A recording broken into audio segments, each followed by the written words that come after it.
Hello दोस्तों, मैं अंसारी रहमान आप लोगों का हमारे YouTube चैनल RTV पर स्वागत करता हूं। आज मैं फिर आप लोगों के लिए एक कहानी लेकर आया हूं जिसका नाम है भूतनी गुड़िया की कहानी।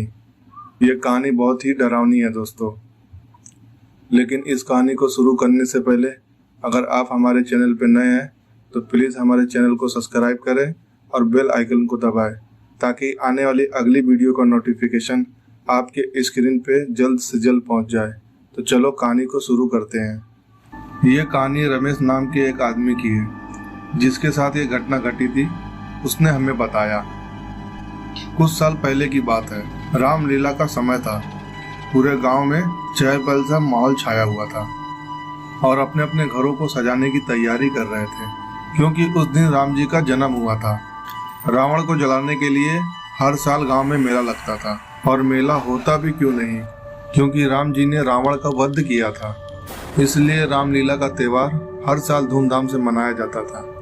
हम लोग भी शाम को रामलीला देखने के लिए जाने वाले थे और उस दिन काम का छुट्टी भी था। मैं, मेरे बच्चे रामू, जीतू और चंदा हम सब मेला देखने के लिए जा रहे थे। मेरी पत्नी इस दुनिया में नहीं थी, वो हमें पहले ही छोड़कर जा चुकी थी, लेकिन इन्हें कभी माँ का प्यार खलने नहीं दिया और जो भी हूँ सब कुछ मैं ही हूँ। शाम के 4 बजने वाले थे और हमने घर का सारा काम खत्म कर लिया था और उसके बाद मैंने अपने बच्चों को नए नए कपड़े पहनाकर मेला दिखाने के लिए घर से निकल गया। रास्ते में जाते जाते ही बात होने लगी। रामू ने कहा, मुझे तो बस एक बंदूक लेना है और जलेबी समोसा खाना है। उसके बाद मैंने कहा, जलेबी समोसा तो ठीक है, लेकिन बंदूक लेकर क्या तुम्हें आतंकवादी बनना है? उसके बाद रामू ने जवाब दिया, नहीं पिताजी, मैं तो बस देश का सिपाही बनना चाहता हूँ और सभी आतंकवादियों को देश में घुसने से पहले ही मौत के घाट उतार देना चाहता हूँ। उसके बाद मेरा सीना गर्व से चौड़ा हो गया और रामू की पीठ थपथपाते हुए उसे शाबाशी दी। फिर उसके बाद चंदा बोली, मैं तो एक प्यारी सी गुड़िया लूंगी जिससे मैं पूरे दिन खेल सकूंगी। और फिर उसके बाद मैंने कहा, ठीक है बच्चों, हम मेले में सबसे पहले राम जी के हाथों रावण का वध देखेंगे, उसके बाद मेले का आनंद लेंगे और उसके बाद फिर हम मेले में जाएंगे। और उसके बाद मैंने अपने बच्चों को रावण का वध दिखाया और उसके बाद मैं अपने बच्चों को मेले के अंदर लेकर गया। मेले के अंदर मैंने चंदा को एक प्यारी सी गुड़िया दिलाई और उसके बाद मैंने अपने बच्चों का मनपसंद चीज खिलाई और उन्हें लेकर घर की ओर चल दिया। थोड़ा सा अंधेरा हो चुका था, लेकिन फिर भी सड़क पर थोड़ा थोड़ा दिखाई दे रहा था। थोड़ी दूर जाते जाते रास्ते में एक प्यारी सी गुड़िया दिखाई दी और चंदा ने जोर से आवाज दी, पापा मुझे कंधे से उतारो। मैंने कहा, क्या हुआ चंदा? वो कही कि देखो, मेरी गुड़िया से भी खूबसूरत गुड़िया रास्ते में लगे एक पेड़ पर अटकी है। फिर चंदा ने कहा, पापा मैं इसे ले लूं? मैंने कहा नहीं, लेकिन मेरे लाख मना करने के बावजूद भी वो जिद करती रही और जाके उस गुड़िया को उठा लिया। और थोड़ी देर के बाद हम सब घर पहुंच गए। चलते चलते हम बहुत थक चुके थे, इसलिए थकने के कारण हम उस रात जल्दी सो गए थे। लेकिन दोस्तों, रात के करीब 1:30 बजे होंगे, किसी के पैरों की आवाज आ रही थी और मेरी तुरंत आंख खुल गई। मैंने देखा कि चंदा जमीन पर बैठकर उस गुड़िया को देख रही है और फिर मैंने चंदा को सोने के लिए कहा और फिर मैं पानी पीने के लिए चला गया। लौट कर आया तो चंदा सोई नहीं थी। फिर मैंने उस गुड़िया को देखा। चंदा जैसे जैसे कर रही थी वैसे वैसे वो गुड़िया भी कर रही थी। ये देख के मैं ताज्जुब में पड़ गया और उसके बाद मैंने चंदा के हाथ से उस गुड़िया को ले लिया और उसके बाद चंदा को सुला दिया। नींद में होने के कारण मैं उतना कुछ सोच नहीं रहा था।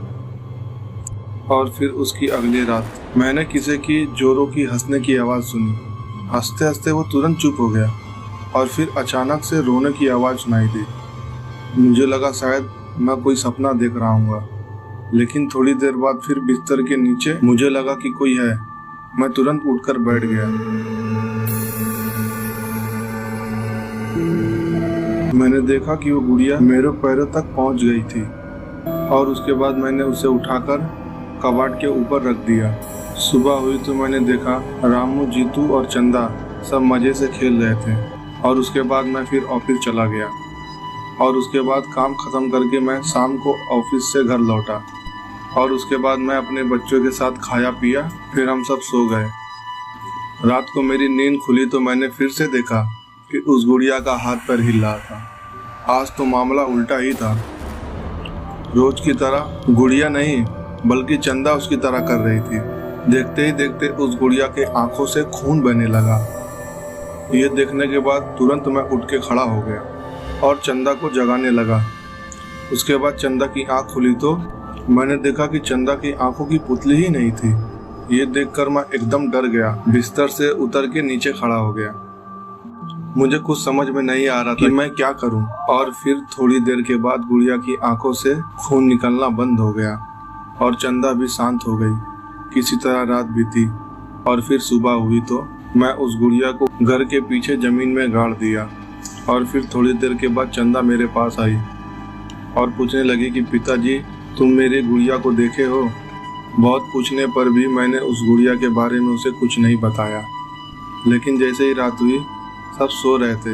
रात के 1 बजने के बाद ही अचानक आवाज आई और उठकर देखा तो खिड़की से अंदर आ गई थी। जैसे ही मैंने उसे उठाने के लिए हाथ बढ़ाया तो और वो मेरे हाथों में चिपक गई। चिपकने के बाद मेरे हाथों से खून बहने लगा। खून टपकते टपकते जमीन पूरी लाल हो गई थी। ये देखकर मैं एकदम डर गया और फिर मेरे आजू बाजू एकदम सन्नाटा छा गया। और फिर तुरंत मैंने अपनी ड्रॉ में से हनुमान चालीसा निकालकर पढ़ना शुरू कर दिया। पढ़ते पढ़ते अचानक सब कुछ गायब हो गया और मैं रात भर हनुमान चालीसा पढ़ते ही रहा। और फिर सुबह होते ही मैंने पंडित जी को बुलाया और फिर कुछ देर के बाद उन्होंने सब कुछ देखकर मुझे बताया उस गुड़िया के अंदर एक शैतानी साया है और उसके शरीर का अंतिम संस्कार नहीं हुआ है। अगर तुम लोगों को इस गुड़िया से छुटकारा पाना है तो तुम इसके शरीर का अंतिम संस्कार कर दो। अगर तुमने ऐसा नहीं किया तो ये गुड़िया तुम्हें हमेशा इसी तरह परेशान करते रहेगी। लेकिन इसका अंतिम संस्कार कराने के बाद तुम लोगों को इस गुड़िया से छुटकारा मिल जाएगा। और फिर मैंने पंडित जी के साथ उस गड्ढे से उस गुड़िया को निकालकर नदी के किनारे उसका अंतिम संस्कार कर दिया। और उसके बाद उस गुड़िया में बसे आत्मा को मुक्ति मिल गई और उस आत्मा से हमें छुटकारा भी मिल गया। आप सब लोगों से मेरी एक विनती है, रास्ते में पड़े कोई भी चीज को आप हाथ ना लगाएं, वरना आप भी इन्हीं की तरह परेशान हो जाएंगे। और ये कहानी यही समाप्त होती है। अगर आपको ये कहानी अच्छी लगी तो प्लीज़ इस वीडियो को ज़्यादा से ज़्यादा शेयर करें। और मैं अंसारी रहमान आप लोगों से विदा लेता हूँ। फिर मिलता हूँ अगली कहानी को लेकर। जब तक आप अपना और अपने परिवार का ख्याल रखें।